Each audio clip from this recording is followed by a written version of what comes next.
The hidden Hindu मेरे जीवन की पहली लिखी हुई कहानी। उस किताब में क्या लिखा था आपने? कि मेरा नाम ओम शास्त्री है, मैं मतलब अमर हूँ, इमॉर्टल हूँ, चिरंजीवी हूँ और मैं चारों युग से जीवित हूँ, पकड़ में आया हूँ अब कलयुग में। मैं रामायण का हिस्सा भी था, महाभारत का भी, राम से भी मिला हूँ, कृष्ण से भी।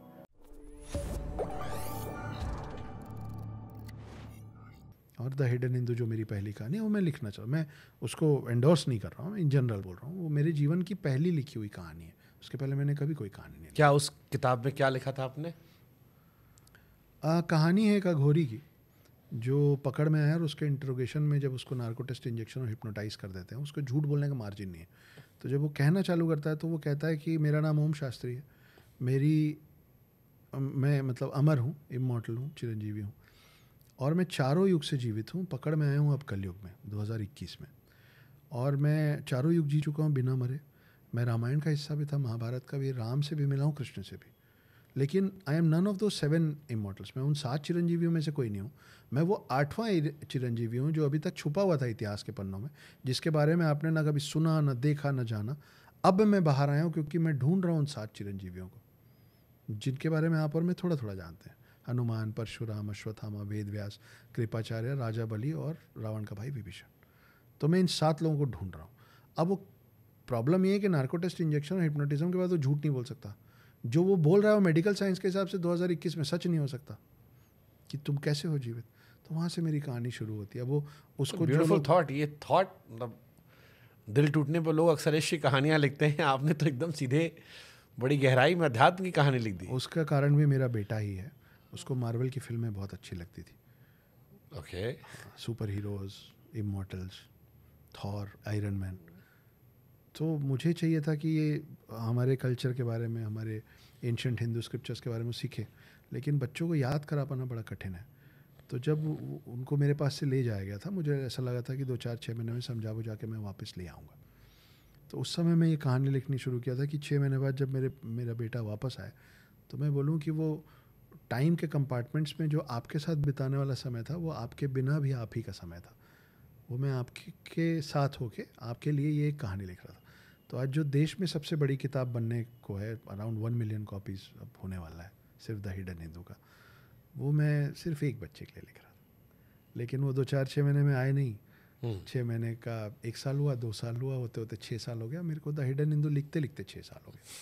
तब जाके वो रिलीज़ हुई 2021 में और अब बहुत सारे बच्चे पढ़ रहे हैं। उनको 7 चिरंजीवियों का नाम याद है, दशावतार का नाम याद है, 4 युगों का डिफरेंस पता है, 4 युग कितने कितने समय के ये पता है और बहुत सारी चीज़ें। तो वो होते होते हो गया। मैं अपनी किताब प्रमोट करने पहली दूसरी बार इधर उधर पॉडकास्ट पे गया था।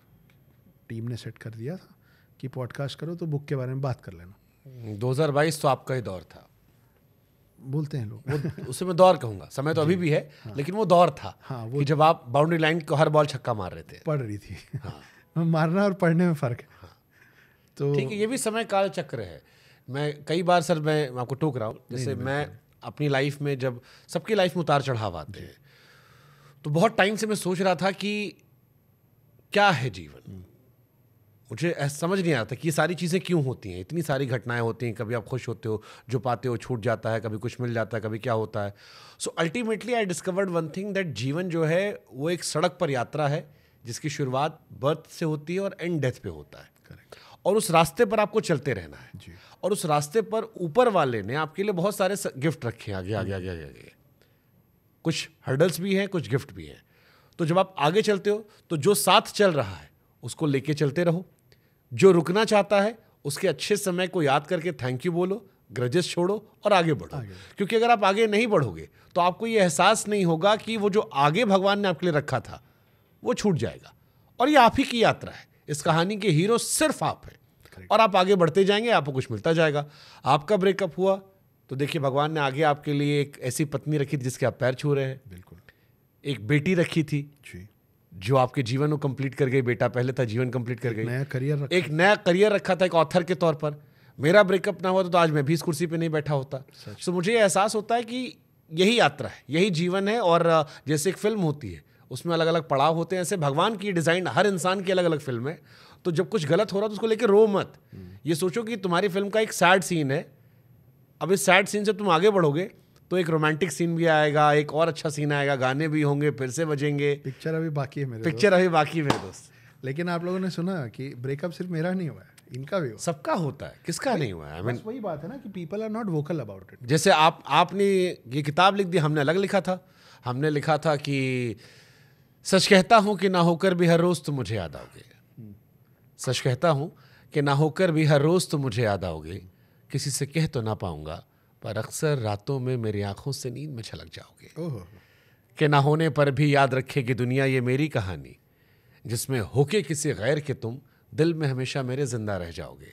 और जिस्म तुम्हारा भले किसी और का हो जाएगा, पर मेरी जान बदनाम तो तुम मेरे प्यार में ही कहलाओगे। ओहो।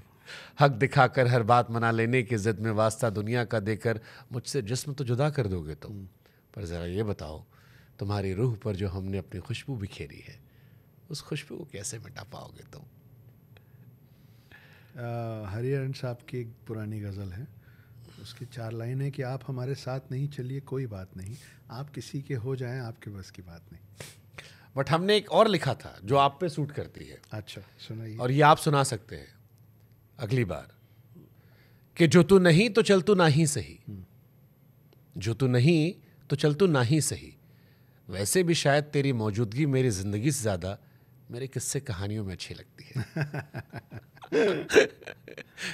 मोहब्बत का एक अपना भी वर्जन होता है ना, जिसको हमने खूबसूरत बना के रखा है। करेक्ट। उस गंदगी को हटा के उसकी खूबसूरती को जिंदा रख के हमने अपने शब्दों में जिंदा रखा। हाँ, अगर सब कुछ खराब ही होता तो 8.5 साल थोड़ी ना निकले होते। हाँ। कुछ अच्छा भी तो रहा होगा। जानी भाई ने कहा था, मेरे हिस्से की मोहब्बत बचा के रखना, हम किसी भी उम्र में मिल सकते हैं जाना। बहुत बढ़िया। तो ये आपकी पहली किताब, आपकी हिडन हिंदू आ गई जी, तो ये बहुत जिसके बहुत सारे पॉडकास्ट हमने मिलियंस में पूरे इंटरनेट पे देख रखे हैं। जी, वो कारण वही था। मैं ये सब बात करने गया नहीं था। वो जो आपने बोला था बेचा, वो यहाँ लगा है मेरे को थोड़ा जोर से, लेकिन असल में मैं पॉडकास्ट में गया था किताबें बेचने। लेकिन जब बात हुई कौन हो, कहाँ से आए हो, बैकग्राउंड क्या है, लिखना कैसे शुरू हुआ, तो लिखना कैसे शुरू हुआ के जवाब में मैंने एक बार ये बता दिया। नहीं, मैंने ये सवाल इसलिए पूछा क्योंकि इस कहानी को हमेशा इसी तरह से लोगों ने पूछा। जब मैं सुन रहा था तो कई बार मुझे लगता है इस दुनिया में सबके अपने सही गलत होते हैं। सबके अपने सही गलत। इस दुनिया में सही गलत का कोई पैमाना नहीं है। हमारी परवरिश, हमारी आप बीती और हमारी सोच, हमारा नजरिया तय करता है कि क्या सही है क्या गलत है। मेरा सही आपका गलत, आपका सही मेरा गलत। तो जब मैं यहाँ इस कुर्सी पर बैठता हूँ तो मैं हमेशा उधर वाले की आवाज़ होता हूँ। मेरी हमेशा कोशिश होती है। तो मैंने उसके दूसरे सिक्के को समझने की कोशिश में किया, ये कहानी शुरू की कि क्या एक नज़रिया और हो सकता है। आप अगर ध्यान देंगे तो वो दूसरे का सिक्का जो आप देखने की बात कर रहे हैं, मैं सबसे पहले यही बोला ना कि गलती दोनों तरफ से होती है। हाँ। साथ में मैंने ये भी बोला कि मेरी कहाँ पे गलती हुई। हाँ, है ना, तो हुई गलती। और मैंने मिथुन से कहा था कि आपने दर्द अच्छा बेचा, तो मिथुन ने कहा बेचा नहीं, इस देश में लोग दर्द अच्छा ग्रहण करते हैं। ग्रहण कर। तो मुझे लगा कि जो आपने भी कहानियां सुनाई, लोगों ने ग्रहण बहुत अच्छा किया। मैंने, ये मेरा लिखा हुआ है कि मैंने पूछा दर्द से तू क्यों लौट आया, मुस्कुरा के उसने कहा तेरी तरह मुझे किसी ने नहीं अपनाया, वाह। सो मैं वापस चला। ओके, तो ये आपकी पहली किताब थी। अब तक आपने कितनी किताबें लिखी, क्या क्या लिखा है आपने? नंबर ऑफ बुक्स 5 हैं, लेकिन टाइटल्स 2 हैं, क्योंकि द हिडन हिंदू 3 पार्ट में थी, और उसके बाद मेरी किताब आई द नागा वॉरियर्स, वो 2 पार्ट्स में। ओके। अब मेरी जो अगली किताब आ रही है उसका नाम है द अदर इंडियन, वो पॉलिटिकल साइंस फिक्शन है। वो सितंबर के आसपास पेंगुइन के द्वारा रिलीज़ होगी। ये पहले की भी पूरी किताब है, पेंगुइन के पास है। Okay. हिंदी में प्रभात के पास है द हिडन हिंदू, और मंजुल के पास है द नागा वॉरियर्स। ओके। इसके अलावा कुछ और गाने, शेर व शायरी, कुछ और भी लिखा आपने? जी जी, मैं ये सब करता रहता हूँ। अभी एक फिल्म आई थी, बहुत अच्छी नहीं चली, केसरी वीर नाम था। हाँ। सुनील शेट्टी साहब थे, विवेक ओबरॉय थे, सूरज पंचोली थे। उसमें एक गाना है देशभक्ति पे, वो गाना मेरा लिखा हुआ है, उसकी काफ़ी तारीफ़ हुई। सुनील शेट्टी साहब के कुछ उसमें डायलॉग्स हैं। तू शांति है, तू युद्ध है, तू नरसिम्हा है, तू बुद्ध है, तू नमन है, तू प्रहार है, तू जीवन है, तू अंतिम संस्कार है, तू ढाल है, तू तीर की नोक है, तू ब्रह्मांड है, तू तीनों लोक है, तू शोर है, तू मौन है, उनको दिखा तेरे दोनों रूप, उनको चुनना है कि तू कौन है। तो ये उस फिल्म में जो ये लाइनें हैं वो मेरी लिखी हुई हैं। CNN के लिए मैंने एक गाना लिखा था प्राण प्रतिष्ठा के दिन के लिए, 22 जनवरी के लिए। वो CNN 18 के पूरे चैनल्स में बहुत दिन तक रोज़ बजा था। और कई गाने लिखा हुआ, 9 फिल्में हैं मेरे पास, अलग अलग बड़े नॉन प्रोडक्शन हाउसेस के साथ, जो कि डॉक्यूमेंट्री नहीं है, सब कमर्शियल फिल्म्स हैं। और लगभग 6 और किताबों के लिए मैं अलग अलग पब्लिकेशंस के साथ साइंड हूँ। इसके अलावा देश भर में मैं टॉक शोज़ करता हूँ जहाँ बुला लिया जाता हूँ, स्कूल्स के लिए, यूनिवर्सिटीज़ के लिए, कॉलेजेस के लिए, प्रिंसिपल्स के लिए, डॉक्टर्स के लिए, बैंक्स के लिए, कॉरपोरेट्स के लिए, सब जगह। मैंने जब हमने शुरुआत की थी इस पॉडकास्ट की तो आपने कहा कि मेरी कहानी दिनेश कार्तिक की जैसी भी है। अब मुझे लगता है कि आपकी कहानी में एक नीलेश मिश्रा भी है। हाँ, वो मुझे बेहद पसंद है, मैं मिलना चाहता हूँ उनसे, अभी तक कोई नहीं मुलाकात। बड़ी सिमिलर कहानी है लेकिन आपकी नीलेश मिश्रा जी की। मेरे को उनकी कहानी नहीं पता है, सॉरी। यही कहानी, ऐसी कहानी उनकी भी जिंदगी है। अच्छा। हूबहू। तभी शायद उन्होंने लिख दिया था कि मैंने दिल से कहा ढूंढ लाना खुशी, ना समझ लाया गम तो ये गम ही सही। ये इतने अध्यात्म के सिर्फ पढ़ाई कैसे हुई? क्योंकि आई एम श्योर ये अर्ली लाइफ जो रही होगी उसमें इतना इन डेप्थ तो नहीं पढ़ा होगा आपने। इन डेप्थ तो अभी भी नहीं पढ़ा है। मैं बहुत सारी चीज़ों की एनालॉजी अपने मन से जो मेरे को समझ में आती है मैं वो बोलता हूँ, और कोशिश करता हूँ कि यंग जनरेशन जो है उनसे कनेक्ट कर पाऊँ। तो चीज़ों को सिंप्लीफाई करना बहुत कठिन काम हो जाता है कई बार। जैसे अभी मेरे को कई लोगों ने ट्रोल किया था एक बात पे, वो अपनी जगह गलत नहीं है, पर मेरा जो थॉट प्रोसेस था या जो एजेंडा था वो ये था कि जैसे मैंने बोला था कि रावण के बारे में मैंने बोला था कि रावण की माँ का नाम कैकसी था जो कि राक्षसी थी। रावण के पिता का नाम विशर्व था जो कि ब्रह्मा के परपोते थे। हाँ, पोते थे, तीसरी पीढ़ी पोते थे, चौथी पीढ़ी रावण खुद थे।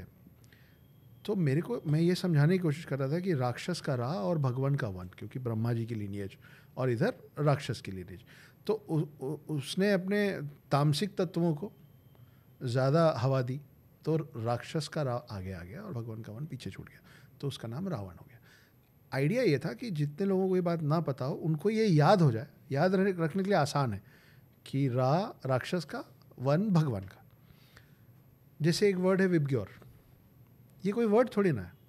आपको रेनबो के कलर्स याद करने का तरीका है कि V for violet, I for indigo, B for blue. तो वैसे मैंने जैसे बच्चों को और आसान शब्दों में कि देखो ऐसे ऐसे याद रख लेना, तो मैंने वैसा बना दिया था। तो उसको कुछ लोगों ने पकड़ के कि ये महोदय आए हैं और ये ज्ञान परोस रहे हैं, पता नहीं कहाँ पढ़ रहे हैं, पता नहीं कहाँ से सीख रहे हैं, क्योंकि रावण नहीं है, वो रावण है, वण है।